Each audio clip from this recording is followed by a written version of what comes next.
Assalamualaikum warahmatullahi wabarakatuh. Halo, saya Ririn Swastika dari SMP Negeri 26 Kabupaten Tebo. Hari ini kita akan mempelajari materi tradisi Islam di Nusantara. Yang pertama, tradisi Nusantara sebelum Islam masuk. Keberagaman budaya dan tradisi telah ada jauh sebelum Islam dan berkembang di Nusantara. Bahkan sebelum agama Hindu-Buddha masuk ke Indonesia, banyak upacara ritual sebelum melakukan kegiatan tertentu. Apa sih tradisi itu? Tradisi adalah adat kebiasaan turun-temurun dari nenek moyang yang masih dijalankan dalam masyarakat. Adapun adat adalah aturan untuk perbuatan yang lazim dituruti atau dilakukan sejak dahulu kala dan menjadi suatu kebiasaan masyarakat. Lalu, arti dari tradisi Islam adalah adat istiadat atau kebiasaan yang dilakukan secara turun-temurun oleh masyarakat yang di dalamnya mengandung ajaran Islam, kebudayaan Islam, berbentuk dengan memperhatikan beberapa prinsip, yaitu tidak melanggar syariat Allah SWT, tidak melanggar hukum halal haram, mendatangkan kemaslahatan, dan sebagainya.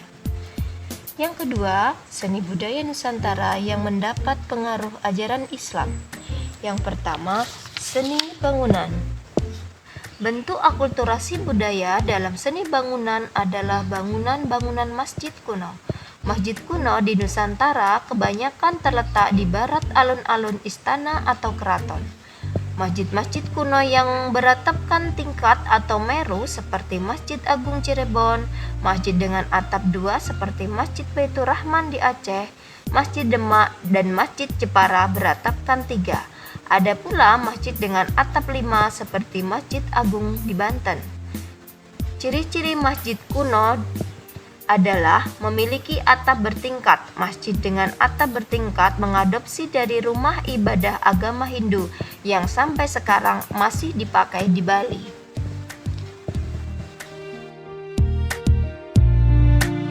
Yang kedua adalah seni ukir dan kaligrafi. Seni ukir dan seni lukis Islam dengan seni lukis dan seni ukir tradisional Indonesia dapat dijumpai pada bangunan masjid kuno dan keraton. Ukiran-ukiran yang biasa dipahatkan pada tiang, tembok atau mihrab dan mimbar masjid biasanya dibuat dengan pola, makara, dan teratai. Dalam perkembangan selanjutnya juga muncul dan berkembang seni kaligrafi, yaitu seni melukis indah dengan huruf Arab. Yang ketiga, seni tari. Tari Saman berasal dari Aceh dan dataran tinggi Gayo. Dahulunya, tari Saman disampaikan untuk merayakan peristiwa penting dalam adat Aceh. Juga pada perayaan hari kelahiran Nabi Muhammad SAW. Kata Saman berasal dari salah satu nama ulama besar Aceh, yaitu Syekh Saman. Kedua, tari Zapin. Tari Zapin merupakan tarian rumpun Melayu yang memperoleh pengaruh kebudayaan Arab. Tari Zapin biasanya dipentaskan pada upacara-upacara tertentu, misalnya hitanan, perkawinan, dan peringatan hari besar Islam.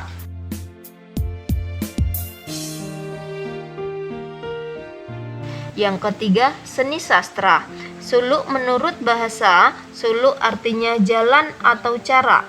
Menurut istilah, suluk berarti jalan yang mengacu pada hidup dengan cara sufi atau mengikuti aturan sufi. Suluk disebut juga ajaran spiritual Islam Jawa yang ditulis dalam bentuk puisi.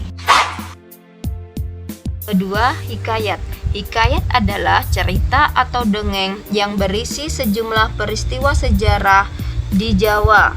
Hikayat dipengaruhi kebudayaan Hindu-Buddha yang bernapaskan Islam.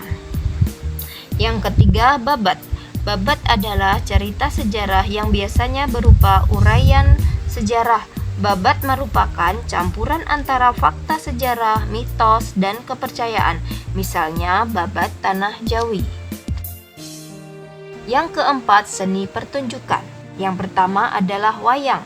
Wayang adalah suatu bentuk kesenian tradisional asli yang dibentuk replika dari tokoh-tokoh yang ada dalam dunia pewayangan.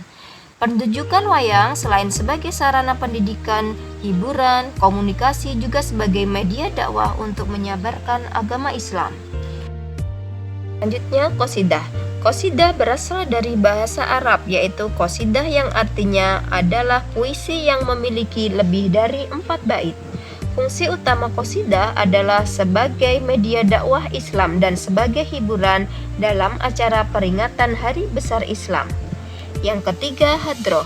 Hadroh merupakan kesenian di bidang seni tarik suara yang terlahir dari kebudayaan Islam dengan iringan lagu dan instrumen pukulan rebana yang berirama dengan tarian-tarian para penabuhnya.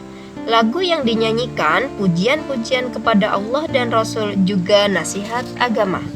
Contoh dari seni pertunjukan. Yang ketiga, tradisi upacara kesukuan Nusantara setelah kedatangan Islam. Yang pertama, sekaten. Istilah sekaten berasal dari kata syahadatain, pengakuan percaya kepada ajaran agama Islam. Tiada Tuhan selain Allah dan Muhammad adalah Rasulnya. Sekaten diperkenalkan oleh Raden Patah di Demak pada abad ke-16 pada saat itu. Orang Jawa beralih memeluk agama Islam dengan mengucapkan syahadatain. Perayaan sekaten kemudian diteruskan oleh sultan-sultan berikutnya sehingga menjadi acara tahunan. Pada perayaan ini seluruh pasukan kerajaan Yogyakarta dan Surakarta dibersihkan dalam upacara penyucian khusus. Selain itu, Sultan membagikan berkah berupa 5 jenis nasi yang berbentuk seperti gunung. Kelima macam nasi tersebut mewakili jagat atau dunia orang Jawa. B. Halal bihalal. Halal bihalal merupakan acara bermaaf-maafan pada bulan Syawal. Halal bihalal ditunjukkan untuk menghalalkan atau dimaafkan segala kesalahan oleh orang lain. Tradisi halal bihalal dilakukan untuk saling memaafkan kesalahan dan dosa yang pernah dibuat kepada orang lain agar kembali kepada fitrah atau kesucian. Halal bihalal biasanya dilakukan berkenaan dengan Hari Raya Idul Fitri. Yang ketiga, kupatan atau bakdo kupat. Kupatan merupakan tradisi dari Pulau Jawa. Kupatan biasanya dilakukan seminggu setelah Hari Raya Idul Fitri. Para wali menjadikan tradisi kupatan sebagai sarana menyiarkan agama Islam. Yang keempat, grebek. Grebek pertama kali diselenggarakan di Yogyakarta, yaitu Sultan Hamengkubuwono dalam rangka menikahkan putra mahkota.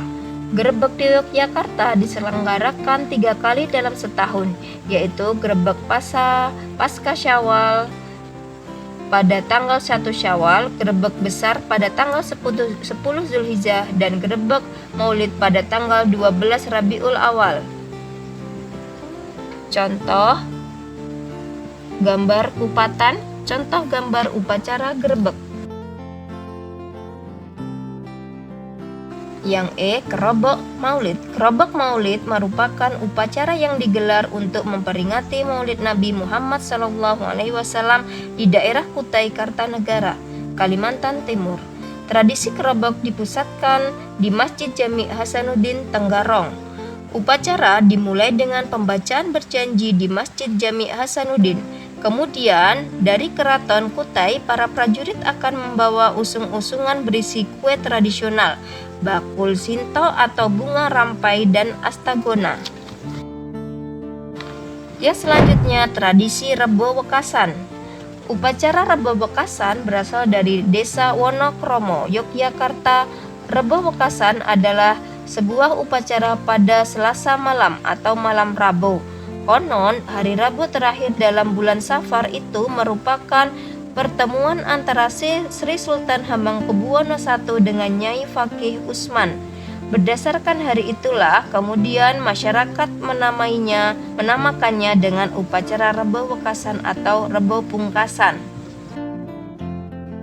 Yang selanjutnya, Dukderan. Dukderan merupakan tradisi khas yang dilakukan oleh masyarakat Semarang, Jawa Tengah. Tradisi ini dilakukan untuk menyambut datangnya bulan Ramadan. Dugderan diawali dengan pemberangkatan peserta karnaval dari Balai Kota Semarang. Ritual dugderan dilaksanakan setelah sholat asar yang diawali dengan musyawarah untuk menentukan awal Ramadan yang diikuti oleh para ulama. Alhamdulillah, kita sudah selesai mempelajari materi tradisi Islam di Nusantara.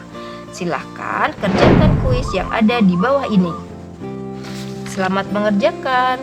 Saya akhiri. Wassalamualaikum warahmatullahi wabarakatuh.